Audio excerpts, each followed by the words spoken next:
Hello, everyone. Welcome to our first day of Read Alouds. As you can see, I'm wearing my special reading hat. So, unfortunately, we don't have Freak the Mighty because that's at school and I'm not allowed to go to school. But fortunately, I found one of my favorite books, A Wrinkle in Time. And to prove that this is one of my favorite books, I bought this when I was in 5th grade. And you can see where I wrote my name and my address. Yes, back then I went by Mike. So this is my actual 5th grade book. So every day you'll hop online, you'll watch the video of me reading aloud from A Wrinkle in Time, and you'll go to Google Classroom to fill in your response. So each day you're going to be assigned a response and make sure you fill out the form as directed.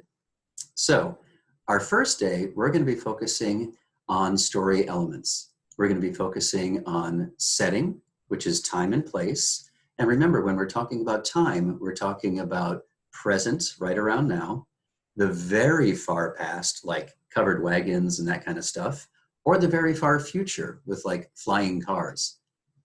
With with place, we're talking generally. We're talking about small town, big city, suburb, island. We're not talking specifics.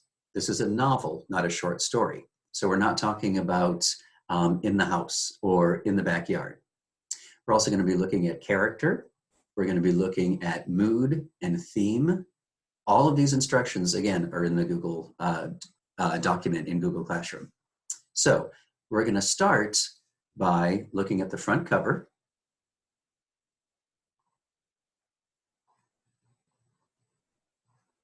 And then I'm going to read the back cover for you. Now remember, you can pause this video at any time if you feel like there's something that you want to fill in on your Google Doc. So here's the back cover. It was a dark and stormy night. Meg Murray, her small brother, Charles Wallace, and her mother had come down to the kitchen for a midnight snack when they were upset by the arrival of a most disturbing stranger. Ooh. "Wild nights are my glory," the unearthly stranger told them. "I just got caught in a downdraft and blown off course. Let me sit down for a moment, and then I'll be on my way." Speaking of way, by the way, there is such a thing as a tesseract. A tesseract, in case you don't know, is a wrinkle in time. To tell more would rob the reader of the enjoyment of Miss Lingle's unusual book. Chapter 1, Mrs. Whatsit. It was a dark and stormy night. In her attic bedroom, Margaret Murray, wrapped in an old patchwork quilt, sat on the foot of her bed and watched the trees tossing in the frenzied lashing of the wind. Behind the trees, clouds scudded frantically across the sky. Every few moments, the moon ripped through them, creating wraith-like shadows that raced along the ground. The house shook. Wrapped in her quilt, Meg shook. She wasn't usually afraid of weather. It's not just the weather, she thought. It's the weather on top of everything else, on top of me, on top of Meg Murray doing everything wrong. School was all wrong. She'd been dropped down to the lowest section in her grade, and that morning one of her teachers had said crossly, "Really, Meg, I don't understand how a child with parents as brilliant as yours can be such a poor student. If you don't manage to do a little bit better, you'll have to stay back next year." During lunch, she'd roughhoused a little to try to make herself feel better, and one of the girls said scornfully, "After all, Meg, we aren't grammar school kids anymore. Why do you always act like such a baby?" That wasn't nice. And on the way home from school, walking up the road with her arms full of books, one of the boys had said something about her dumb baby brother. At this, she'd thrown the books on the side of the road and tackled him with every ounce of strength she had, and arrived home with her blouse torn and a big bruise under one eye. Sandy and Dennis, her 10-year-old twin brothers, who got home from school an hour earlier than she did, were disgusted. "Let us do the fighting when it's necessary," they told her. A delinquent. That's what I am, she thought. That's what they'll be saying next. Not mother, but them. Everybody else. I wish, Father. But it was still not possible. It was not possible to think about her father without the danger of tears.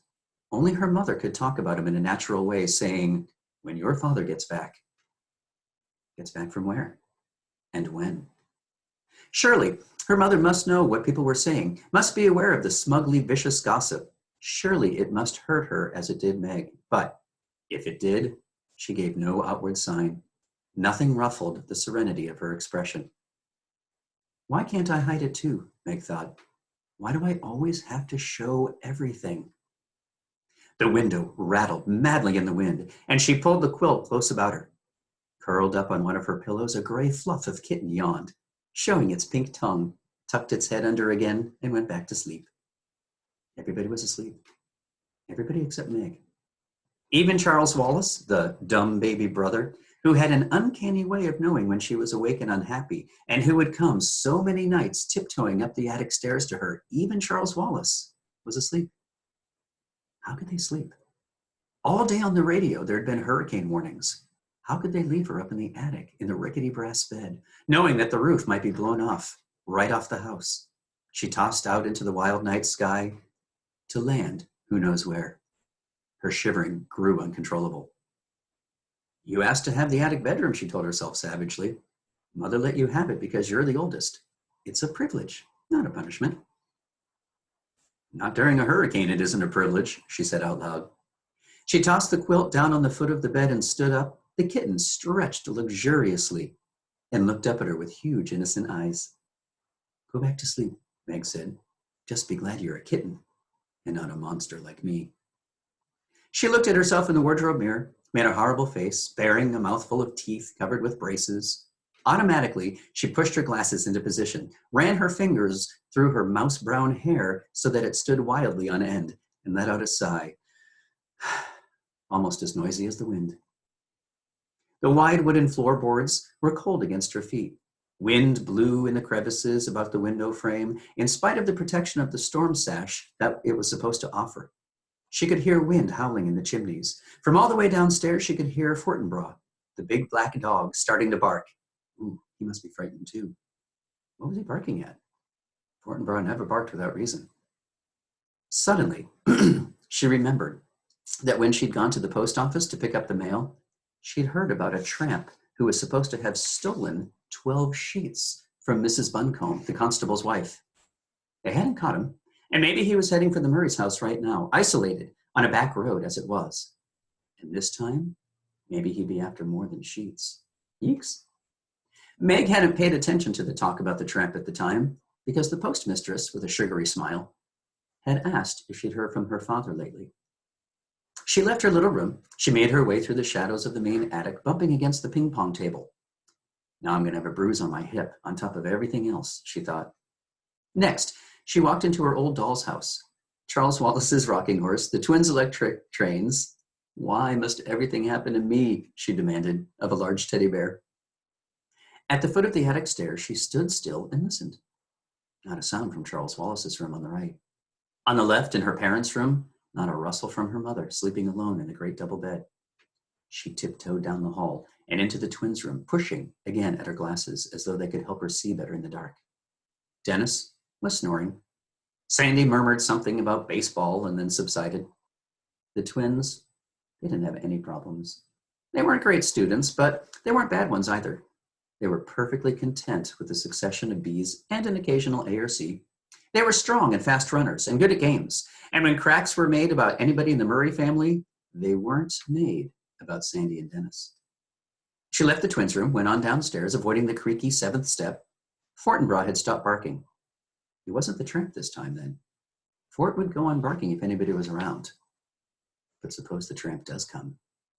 Suppose he has a knife. Nobody lives near enough to hear if somebody screamed. Nobody would care anyhow. I'll make myself some cocoa, she decided. That'll cheer me up. And if the roof blows off, at least I won't go off with it. In the kitchen, a light was already on. Charles Wallace was sitting at the table, drinking milk, eating bread and jam. He looked very small and vulnerable, sitting there alone in the big old-fashioned kitchen, a blond little boy in faded blue Dr. Dentons. his feet swinging a good 6 inches above the floor. "Hi," he said cheerfully. "I've been waiting for you." So I'm going to go ahead and stop there.